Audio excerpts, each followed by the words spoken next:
Hi welcome back to my channel. ఈరోజు కథ అగ్నిసాక్షి 40వ భాగాన్ని వినేద్దాం. ఏంటి అంత దీర్ఘంగా ఆలోచిస్తున్నావు అంటూ వచ్చింది శామ్. ఏం లేదు. సరే రాకీ, ఎలా ఉంది ఆఫీస్? బాగుంది. రాకీ, నీకు ఒకటి చెప్పాలి. ఏంటది అంటే అది అది అంకుల్ ఇచ్చారు కదా మీ అక్కకి నెక్లెస్. అవును. అయితే అంటే అది అది నీకు కావాలి అంతే కదా? అవును. అంటే వదిన ఏం చేసుకుంటుంది? ఇంకా అది చాలా కాస్ట్లీ. నేను మా ఫ్రెండ్ ఇంటికి పెట్టుకెళ్తామని. నేను ఒకటి అడగనా? హా, అడుగు. మా అక్క ఎందుకు పెట్టుకోకూడదు? తన విడాకులు ఇచ్చింది అంతే, అర్థమైందా? తన అలంకారాలు చేసుకోకుండా అలా ఉంది అంటే దాని అర్థం తనకు జీవితం పట్ల ఎటువంటి ఆశలు కోరికలు లేవని. ఇంకా తన జీవితంలో జరిగిన విడాకులు అనే ఒక సంఘటనతో తన సంతోషం అలంకారాలు అన్నిటినీ సమాధి చేసేసింది. అది చూసి బాధపడకుండా నువ్వు మాత్రం ఇలా అంటున్నావు తనేం చేసుకుంటుందని. అక్కను ఎప్పుడు అర్థం చేసుకున్నావని. నువ్వు ఆ రోజు వచ్చిన వెంటనే నీకు ఇవ్వాలని వస్తే నువ్వు ఫోన్లో బిజీగా ఉంటే నీ కబోర్డ్లో నన్ను పెట్టమంది. అక్కడే ఉన్నాయి చూసి తగలడు. ఏంటి అంత కోపం? అదేం లేదు కానీ నన్ను విసిగించుకో ప్లీజ్. అక్కతో గుసగుసలు, నాతో మాత్రం కోపాలు. ఇదంతా ఆవిడ పని. బాగా నేర్పుతుంది తమ్ముడికి. అర్ధరాత్రి 2 గంటలైంది. రాకీ రాకీ, ఏంటి ఈవిడ ప్రశాంతంగా కూడా నిద్రపోనేదా మమ్మల్ని? ఏంటి ఈ టైంలో అంటే శామ్, సిరికి అస్సలు బాగోలేదు. జ్వరం ఎక్కువగా ఉంది. రాత్రి ట్యాబ్లెట్లు వేసినా కూడా తగ్గలేదు. నాకు చాలా భయంగా ఉంది. రాకీని పిలిస్తే డాక్టర్ దగ్గరికి వెళ్తాం. ఏంటి ఈ టైంలో రాకీ రావాలా? అసలే మార్నింగ్ నుండి ఆ మీటింగ్ ఈ మీటింగ్ అని అలసిపోయి వస్తే ఇప్పుడు మళ్ళీ హాస్పిటల్ అని తిరిగితే రాకీ హెల్త్ ఏం కావాలి? అయ్యో వదిన, రాకీకి కూడా బాగోలేదు.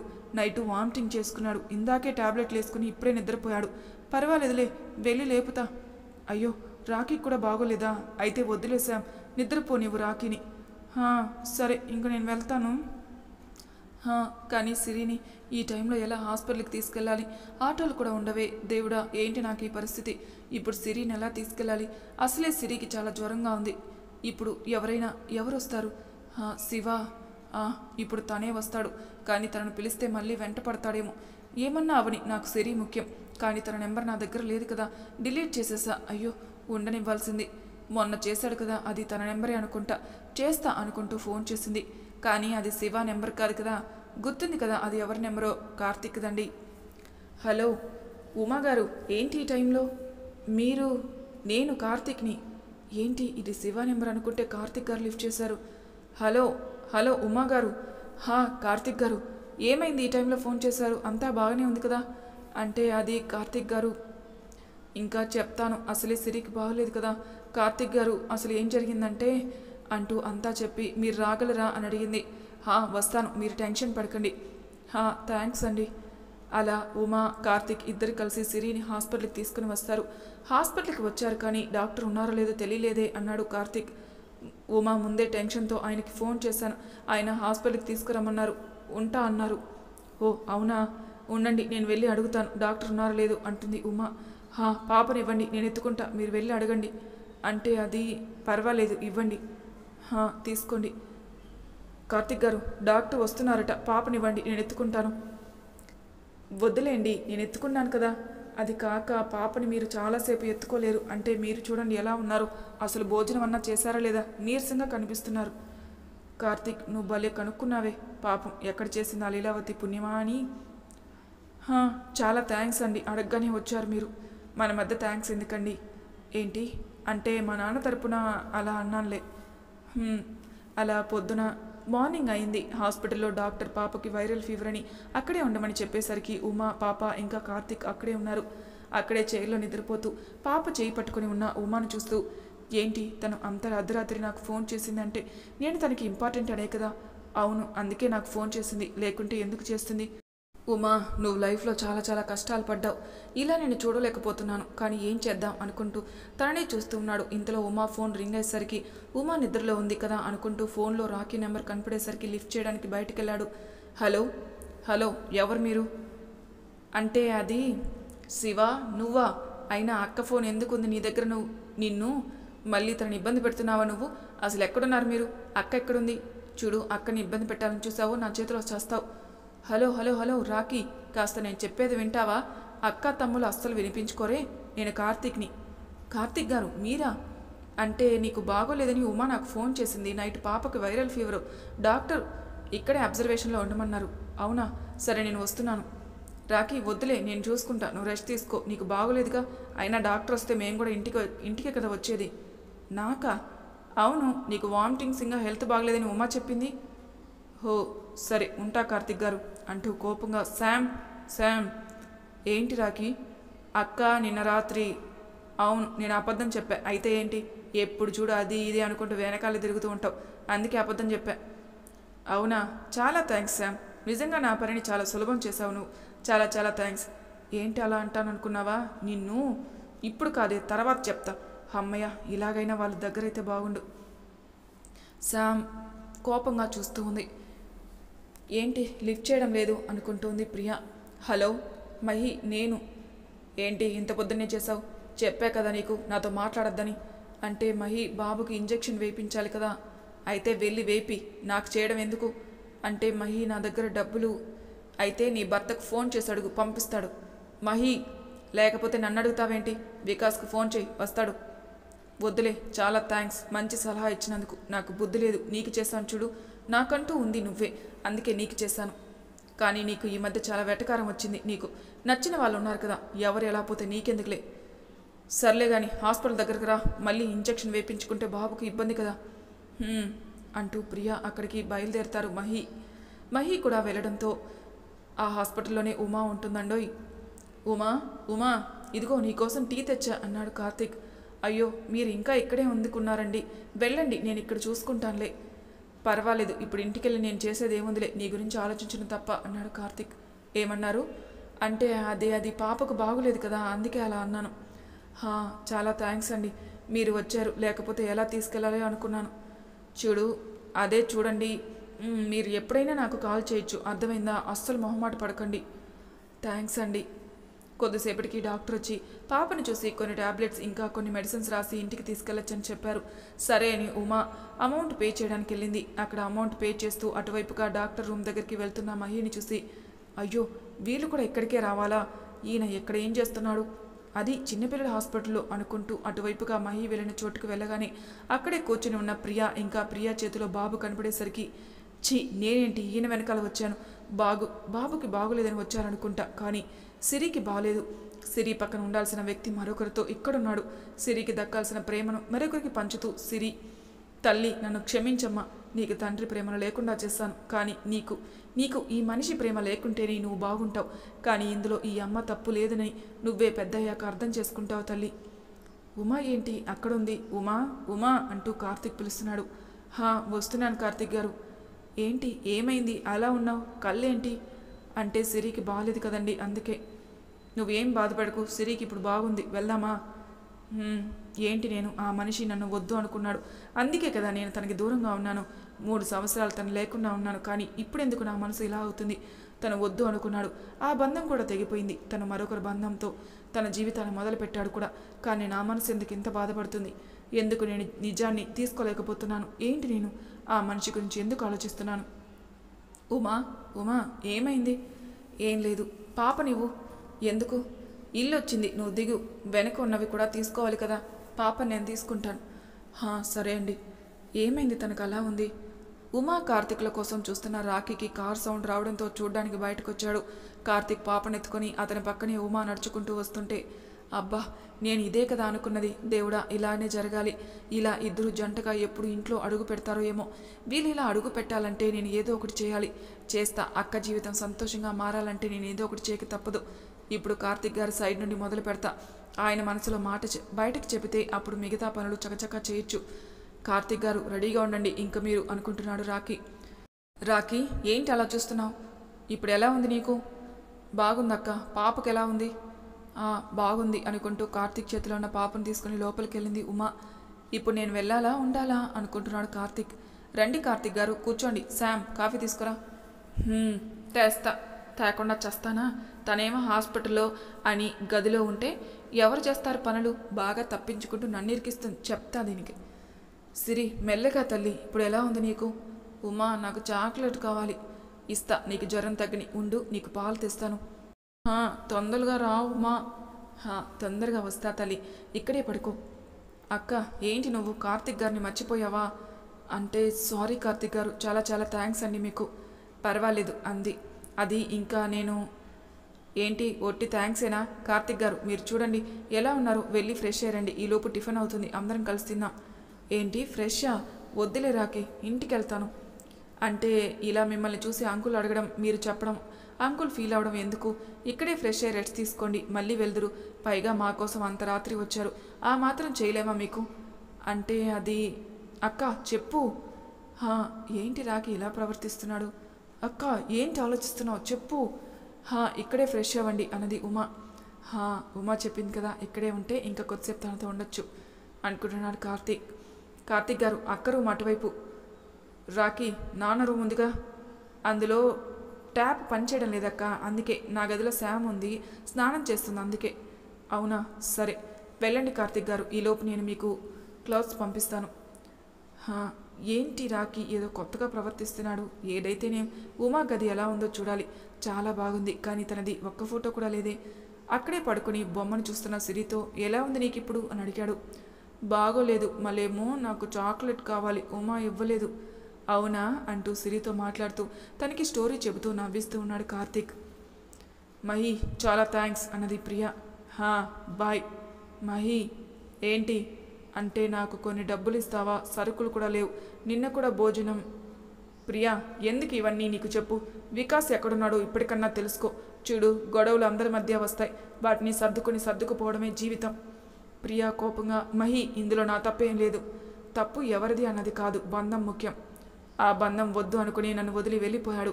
అదే నువ్వు నన్ను చేసుకొనుంటే ఇప్పుడు నాకు ఈ కష్టాలు వచ్చేవే కాదు. నాన్నకు మాటిచ్చావు అంటావు, నన్ను చూసుకుంటావు కానీ నా ప్రేమను ఎప్పటికీ అర్థం చేసుకోలేదు నువ్వు. అప్పుడు కూడా ఇలాగే వికాస్ మంచోడు, నిన్ను ప్రేమిస్తున్నాడని నాకు బలవంతంగా పెళ్లి చేశావు. అప్పుడు కూడా చెప్పాను నీకు, మహి నాకు నువ్వంటే ఇష్టం, నేను నిన్ను. మహి కోపంగా, ప్రియా నేను అప్పుడు ఇప్పుడు ఎప్పుడు ఒకే మాట చెప్తున్నాను, నా జీవితంలో నా మనసులో చోటు ఒక్కరికే, అది కేవలం నా ఉమకి మాత్రమే. తను నన్ను ఏమైనా అనుకొని, కానీ నాకు మాత్రం తానే నా ప్రాణం.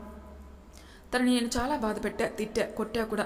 చివరికి తన దృష్టిలో విడాకులు ఇచ్చిన వాడిగా, ఒక మోసగాడిగా ఉన్నా కూడా కేవలం నా సంతోషం కోసం తను నన్ను వదిలి దూరంగా వెళ్ళిపోయింది. మళ్ళీ ఏ రకంగా కూడా నన్ను ఇబ్బంది పెట్టలేదు. తను నన్ను ఎంత ప్రేమించిందంటే నన్ను అసలు చూడకుండానే కేవలం ఒక ఫోటో చూసి ఎంతమంది వద్దు అంటున్నా కూడా ఆఖరికి నేను కూడా ఇష్టం లేదని, పెళ్ళి వద్దని కూడా చాలా కోపడ్డా. ఇన్ఫ్యాక్ట్ తనను అసలు చూడలేదు, మాట్లాడలేదు, కానీ అన్నీ భరించింది. ఒకవేళ తన ప్లేస్లో నువ్వుంటే అన్న మాట కూడా అనకూడదు. ఎందుకో తెలుసా, నేను నీకు 4 సంవత్సరాల నుండి తెలిసినా, నువ్వు నన్ను ప్రేమిస్తున్నా కూడా నా గురించి నీకేం తెలియదు. కానీ తను నన్ను పెళ్లి చేసుకున్న మరుక్షణం నుండి నేను అడక్కపోయినా అన్నీ నా కోసం చేస్తూనే వచ్చింది. అది నా ఉమా అంటే. ఇంకా నీ గురించి నేను చెప్పాల్సిన అవసరమే లేదనుకుంటా.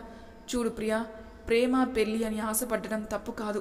అది ఎంతవరకు అంటే మన ఆశ అత్యాశ కానంత వరకు మాత్రమే, అర్థమైందా?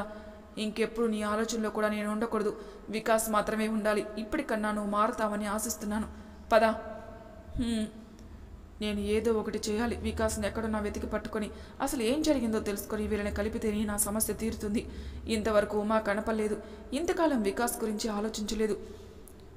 ఇప్పుడు వికాస్ గురించి తెలుసుకుని వీళ్ళిద్దరిని కలిపితేనే నా సమస్య కొంతవరకు తీరుతుంది. అప్పుడు ఉమా కొంతవరకు అయినా నమ్మడానికి ఛాన్స్ ఉంటుంది. లేకుంటే ఇలా ప్రియని తీసుకుని బయటికి వెళ్ళినప్పుడు ఉమా చూస్తే ఖచ్చితంగా నా గురించి తప్పుగా అనుకుంటుంది. అలా అనుకోవడానికి కూడా నేను ఛాన్స్ ఇవ్వకూడదు. అంటే వికాస్ని వెతకాలి, ఎలాగోలా వికాస్ని కనుక్కోవాలి. కార్తిక్ గారు, రండి ఉమ్మగారు, ఇదిగోండి మీ క్లాత్స్ రాఖీ ఇచ్చాడు. ఇప్పుడే వస్తా సిరి, వచ్చాక బోల్డ్ అని స్టోరీస్ చెప్పుకుందాం. త్వరగా రా సిరి, అలా అనకూడదు, త్వరగా రండి అని చెప్పాలి. లెగు, పాలు తాగు ముందు. వద్దు, నాకు అలా అనకూడదు, పాలు తాగు, తర్వాత టిఫిన్ తిందు కానీ. తాగు తల్లి. ఉమా, అది ఉమాగారు ఇవ్వండి, నేను తాగిస్తాను.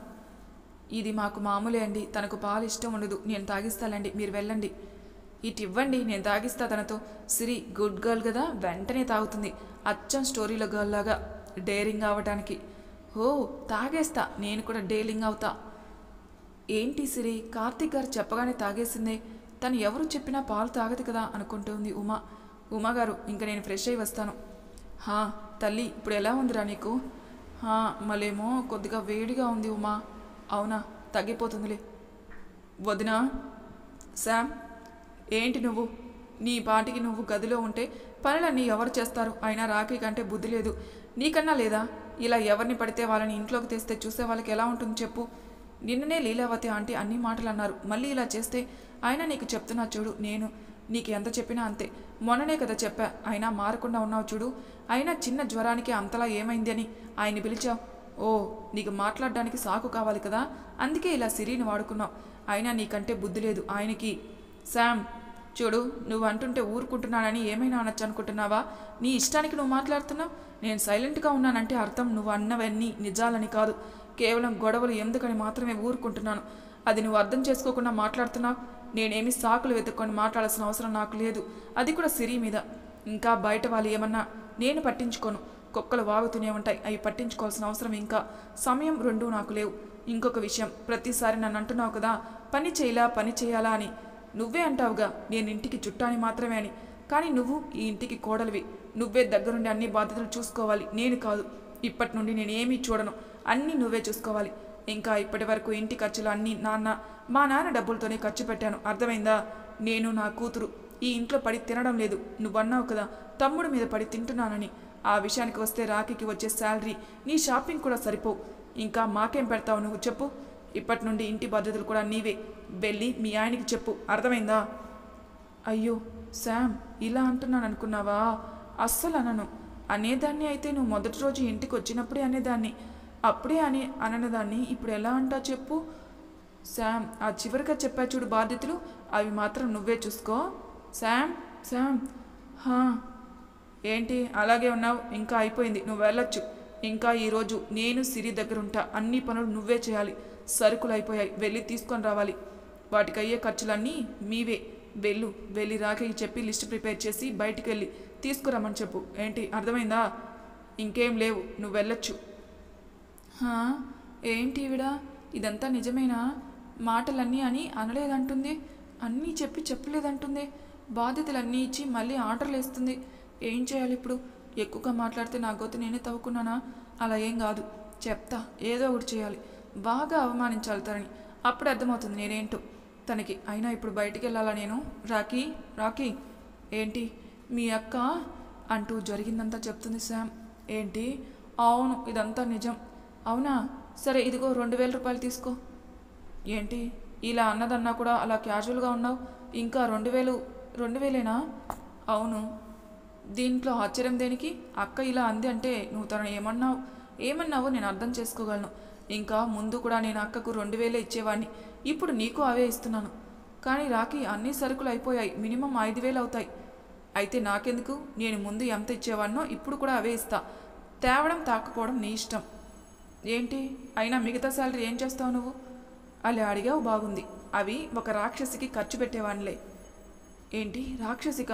ఎవరా రాక్షసి? అవును, శామ్ రాక్షసి. మామూలు రాక్షసి కాదు, పీక్కు తినే రాక్షసి. ఎవరు ఇంతకీ? ఇంకెవరు, నువ్వే. ఏంటి? అవును, నువ్వే కదా చీరలు నగలు అవి ఇవి అని తెగ షాపింగ్ చేసేదానివి. ఇప్పుడు సరుకులు డబ్బులు ఇస్తే నీ షాపింగ్ కట్. అంటే శాలరీ అంతా నా కోసమే ఖర్చు పెట్టేవాడివా? అవును, నీ కోసమే కాక ఇంకెవరికి? అయినా అక్క ఏ షాపింగ్ చేస్తుంది? తను చేసినా కూడా అది పాప కోసమే. అది కూడా నాన్న తనకిచ్చిన మనీతోనే చేస్తుంది. నన్ను అస్సలు అడగదు. ఇప్పుడు నువ్వే తేల్చుకోవాలి ఏం కావాలి అన్నది. సరుకులేనా లేక షాపింగా అని తేల్చుకొనిరా, అప్పుడు ఇస్తా డబ్బులు. శామ్ ఆశ్చర్యపోయి అలాగే చూస్తూ నిలబడిపోయింది. ఆఫీస్లో, ఏంటి డార్లింగ్, ఎక్కడికి వెళ్ళి వస్తున్నావు నువ్వు? డార్లింగ్ ఏంటి? డోంట్ లూజ్ యువర్ వర్డ్స్ అన్నది ప్రియా. అవునా? మరి పొద్దున్నే ఆ మహేశ్వర్తో షికార్కి వెళ్ళావు కదా, దానికి నేనెంత ఫీల్ కావాలి చెప్పు? నిన్ను. ఏంటి డార్లింగ్ నువ్వు మరీ ఇలా అయితే ఎలా చెప్పు? అంత షికార్కి వెళ్ళాలనిపిస్తే నేను వచ్చేవాణ్ణి కదా. అబ్బా, నువ్వు మంచి ఛాన్స్ మిస్ చేసావు. చూడు, నీకు దండం పెడతా, నా జోలికి రాకు. ఇప్పటికే నేను ఎక్కడికి వెళ్తే అక్కడికి వస్తున్నావు. చూసేవాళ్ళు నా గురించి తప్పుగా అనుకుంటున్నారు, నన్ను అదోలా చూస్తూ ఉన్నారు. నేను నిన్ను కొట్టాలనుకోవడం తప్పే, కానీ ఏదో కోపంలో అలా చేసా. నన్ను వదిలే ప్లీజ్. వదలను. నాకు కావాల్సింది నేను దక్కించుకునేదాకా వదిలిపెట్టను. ఒక్కసారి నాది అనుకుంటే దానిని ఎప్పటికీ వదలను, అది వస్తువైనా సరే మనిషి అయినా సరే. ఓకే డార్లింగ్, ఈ రోజుకి ఈ డోస్ చాలే. మరి నువ్వు ఎక్కువ ఫీల్ అయ్యి దండాలు పెడుతున్నావు. బాయ్, మళ్ళీ కలుద్దాం. ఏంటి, ఈ మాటలు ఎక్కడో విన్నాను. కాదు అన్నా అనుకుంటూ ప్రియా గతంలోకి వెళ్తుంది. ప్రియా, ఏంటి నువ్వు? మహి నా భర్త, కానీ నువ్వు తనతో ఏంటి? తనతోనా?